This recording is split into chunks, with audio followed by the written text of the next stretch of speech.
Hello guys and welcome.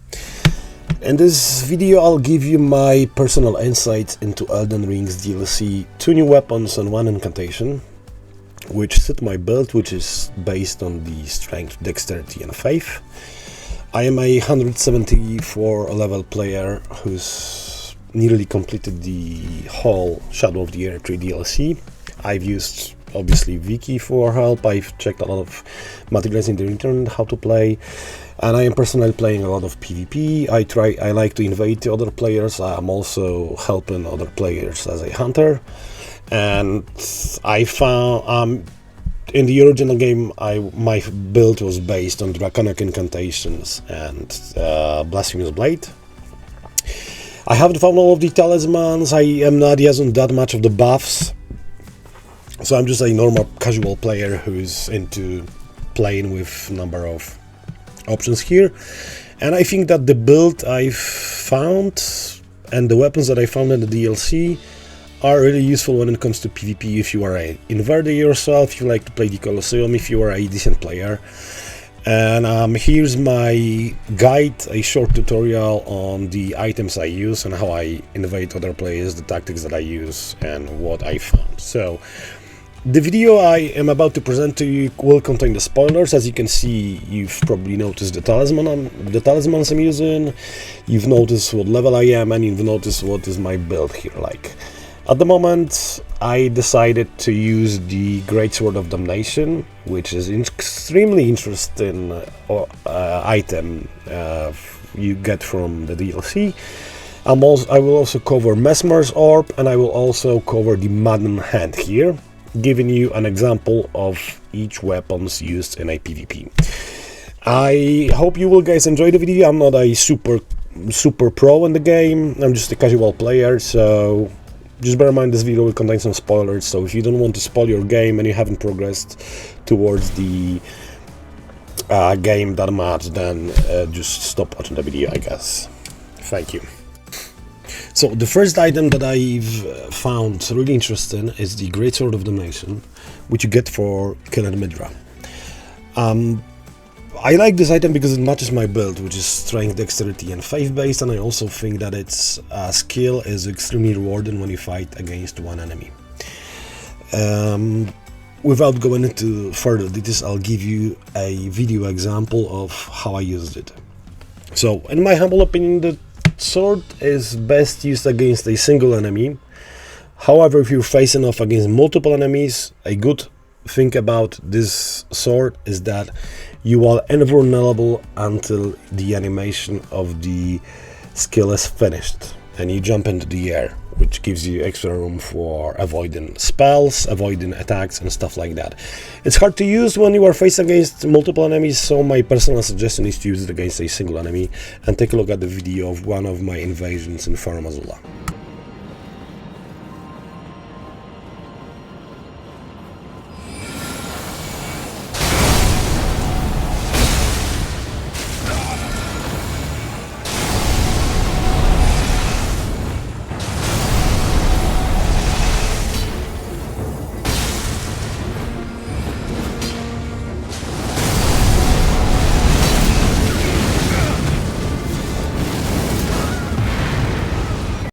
So, as you may have noticed, the invulnerability frames in here were really useful because the other guy, I didn't notice the other dude, he surprised me with an attack, but then again I was invulnerable here, so it's useful in situations like that when someone wants to trap you. Let's take a look at another video. I've used this tool a lot. Also, just bear in mind that I've used the Mesmer Orb as a secondary tool here, because I found it useful here.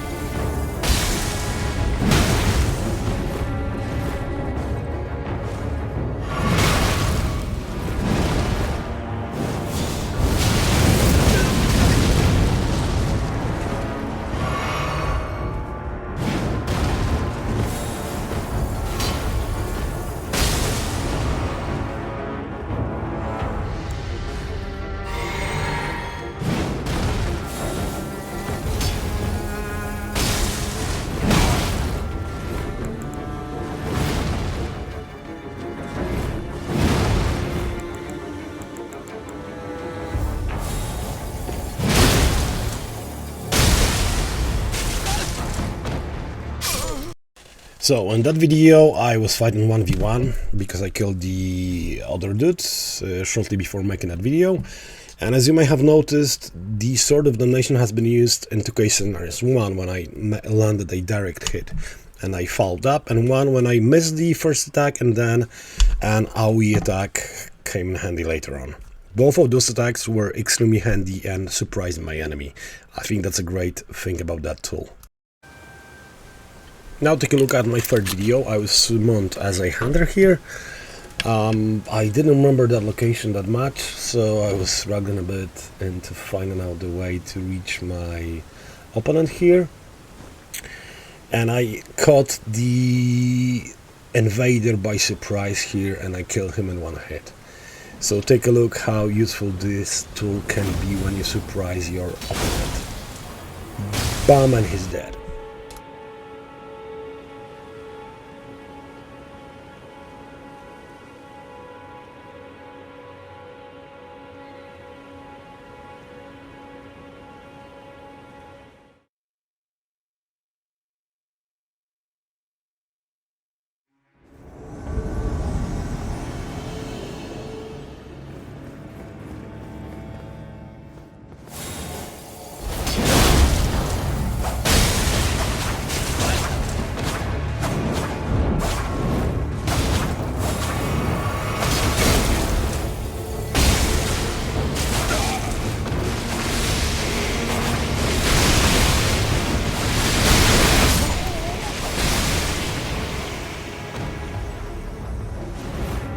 Also, this video will contain spoilers, as I've promised in the story. I've defeated some of the optional bosses where I got the gear from. So since I am the Blasphemous Blade player, my build is based on strength, dexterity and a faith, because I also use the draconic incantations. I found this Greatsword of Damnation that you get from killing Midra amazing weapon for PvP, both when it comes to invading other players or when it comes to attacking other players or calling some fights. This weapon has a great scaling, it has a solid physical and holy damage, and also it has an amazing skill which lets you pulverize through the enemies if you manage to land a hit, and if you won't manage to land a hit, with follow-up skill you get a AoE attack, which is extremely handy when there are lots of enemies around. But then again, if you land a hit on an enemy and there are his friends close by, you won't get a hit on the others. That's really important. I'll show you in the next few minutes what's happening when you miss a hit or when you land a hit.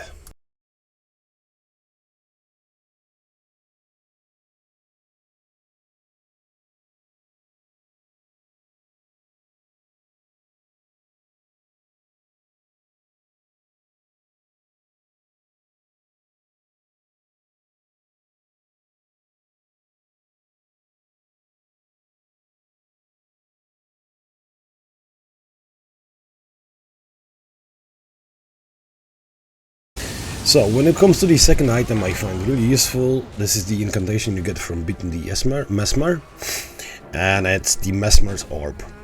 Again, it scales with faith, so it matches my build, and I think that this is a pretty useful incantation as it has two phases to its attack.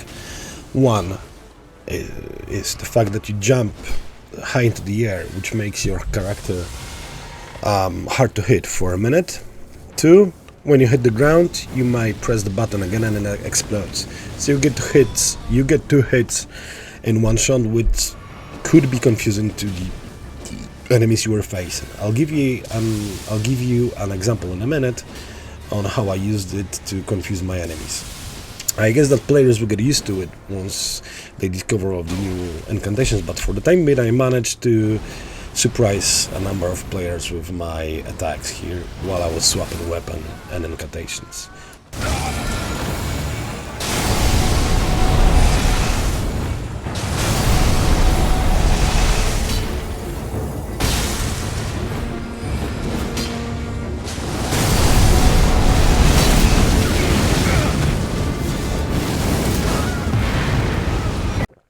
Now then, for my third and final weapon that I found so far, I propose you guys take a look at the Mud in Hand. You will find that weapon in the Abyssal Woods when you encounter your first NPC invader.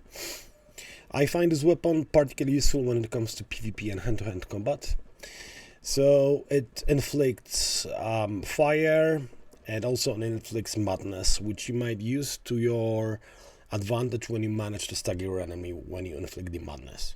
I think that the attack speed of that weapon is pretty cool, and I think that is very useful when you are good at dodging and countering attacks. So take a look at the two best PvP DVRs I managed to make. Both of which were made in a Colosseum, and I managed to win of this. I think that was pretty successful with Mud in Hand, but I haven't used it that much. I think I'll be using that weapon in PvP pretty often though.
And that's pretty much it. I hope you guys enjoyed the video. Like I said, I've been to the most of the Erdtree DLC.